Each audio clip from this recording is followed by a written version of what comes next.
So you got your brand new Bronco and you're wondering, what can I do with this thing that's not gonna cost me a fortune, but will make it look better and perform better? Well, we're gonna do a series of free to very cheap modifications, let's say under $5 or $6 for something that might be significant, down to basically just modifying parts that already exist.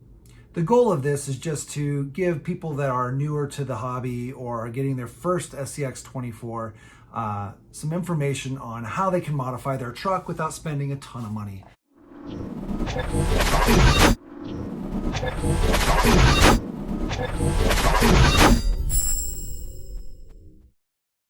Of course, you can go out and you can buy all the brass, you can get new shocks and get new chassis and just go buck wild with it. But again, the point of this series is to take one of these guys and make them a little more capable and make them look a little better, make some improvements. And again, a lot of it's subjective when it comes to looks, but some stuff is obvious and a lot of it has performance benefits.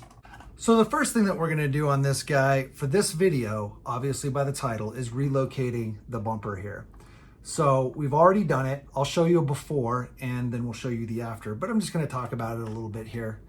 So you can see on the before, the bumper gap is pretty big. On the after, you can see how much more lifted it is because we moved the bumper up. So that causes a lot more wheel well gap. But again, we'll fix that by moving the shocks. On this one, you can see that the shocks have been relocated and it's much better. You can really see the difference between the completely stock and the raised bumper. The distance between the tire and the bumper is huge now. The bumper gap is completely gone between the body and the bumper. Having the bumper sit higher gives you a better approach angle, okay? So when the bumper's low, you'll get caught on a lot of rocks. You're not gonna be able to kind of hit the lines that you wanna hit. This will definitely give you more clearance. And I know it seems simple and it seems obvious to some, but again, this is for newer people that maybe have never even put a screw into one of these things. So you can see here, all we did was pull the bumper out, flip the brackets so they're facing up, which is flipping the sides, and put the screws back in, you're good to go. The problem is then your body sits kind of high. You can't go down as low. So the next thing you have to do is adjust your mounting plate, which is just to move it up. One way to easily do that is pull the screws out, move this thing all the way to the side over here, put it on there, and then push it down. Make sure you're straight. Push it down in there until it hits the bumper. Once it hits the bumper, you can put one of your screws in on the side, and then you can open it back up. You know how high it is, and you can do the other side as well. Now, because you raised that up a little bit, you're gonna have a higher front than you are rear, but we went ahead and relocated our shock on the front.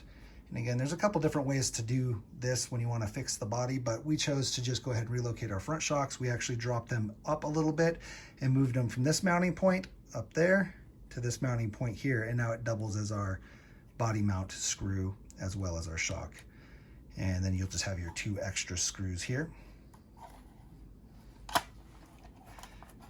And it should give you a much more level looking body, okay?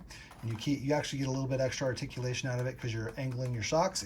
Anytime you move your shocks from a more vertical to horizontal, you're gonna see more articulation happening. And theoretically, if your shocks laid flat, just like your links, you would have complete movement from here all the way down, you know, because you basically have nothing stopping you or limiting you from articulating or flexing down that far. Okay, your range of motion will be much larger the more angle you have. We left the stock shocks that way for now. We may make some changes in the future depending on how we want to do it. And like I said, there's a lot of different ways to adjust your body height and some of these issues. So we could have left our front in the stock position, and then we could have taken our back and we could have lowered them down and tried to put them here.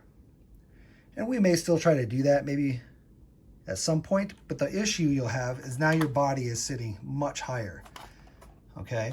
And if you need more clearance because you have bigger wheels or tires, then that's definitely the better option, is just to move your rear shock back down. But because we're just slowly doing incremental improvements, we just decided we'll try to keep our body height back kind of stock, not get too high. It's already top heavy. One of the things about these new Broncos is they are top heavy, but that doesn't mean they can't also perform with the right upgrades and changes and modifications.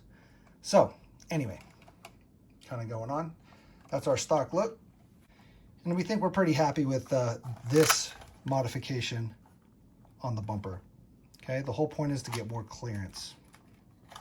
It also helps get rid of that bumper gap. There was a huge bumper gap before, and just the space between the body and the bumper. This cleans it up. It also means it's highly unlikely you'll be able to rub on the bumper. You're gonna hit the fenders now instead of the bumper. The rear still does have the issue of hitting the bumper. So if you were worried about that, you take the other route, leave this in the stock mounting on the front, and then on the rear, drop it down. One of the other things that I liked about moving the stock back and getting a little bit of angle on there is it gives your front a little bit better articulation, which I think is kind of more important than the rear. They both are important, but if I had to have more articulation in one spot, I think it would be on the front. That just kind of helps you get up the slopes a little better. So that's why we went ahead and went with that. Again, it's minor, but got to start somewhere. So I hope that gave you some insight into a little thing you can do. We've got a lot more really cool stuff coming, so make sure you subscribe to our channel. We're gonna do a whole bunch of videos talking about how to upgrade this thing, more modify right now. We might do the links, make them high clearance links, do some makeshift weights. I don't know, maybe we're gonna trim the body a little bit. There's a bunch of stuff we can do. We even already went ahead and swapped the headlights and the fog lights, which was just a matter of switching where the jumpers are. Well, the servo plugins are. You got to make sure you flip it because on the controlled side that's on the head, it says head right here, that's the one that's controlled right here from your remote. That's your channel 3, I believe, on here. Yeah, channel 3, and then this is channel 4. But the channel 3, you need to make sure that you've got the correct red and black. The black is on the top. So you plug it into the topmost 2 pins and the black is on top. If it's flipped, the light won't work or just won't turn on. And then we moved our regular headlights to the permanent on, which is just moving it to any of the other slots, and you move it to the bottom 2 pins with the red on top. Okay, and so that's, we just felt like it made sense to just have the lights on at all times, and then you can control the fog lights. We were kind of a bigger fan of that. So that was a quick, easy, makes sense. No performance upgrade, obviously, but we just like the way it looks. So make sure you subscribe and hit the bell so you're notified when the new videos go live. And we'll be showing a bunch of other upgrades and modifications you can do on the super cheap for this guy. And we'll make a playlist for it, and you can just watch the playlist through once all the videos are up as well, or watch them as they come out.